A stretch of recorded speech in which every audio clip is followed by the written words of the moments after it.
Elxan Nuriyevin bir sözü var.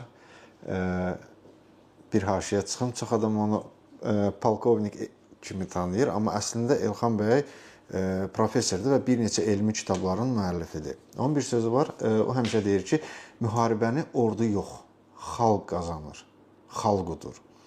2022-ci ildə artıq anidən qəsbkarlar, belə deyək, Ukraynaya hücum edəndə ordu bir o qədər də formalaşmamışdı.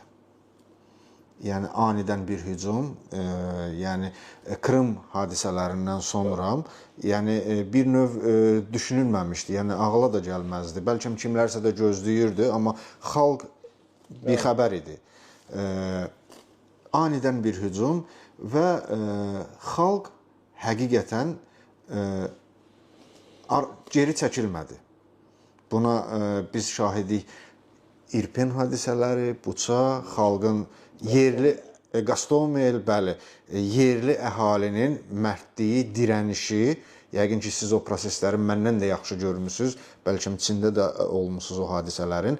Yəni xalqın dirənişi, yerli cəmaatın dəstəyi və bu bir növ orduya bir təkan verdi. Yəni özünə gəlmək, bir növ belə deyim də bir motivasiya verdi. Və şükür ki, bu gün artıq Ukrayna ordusu formalaşıb.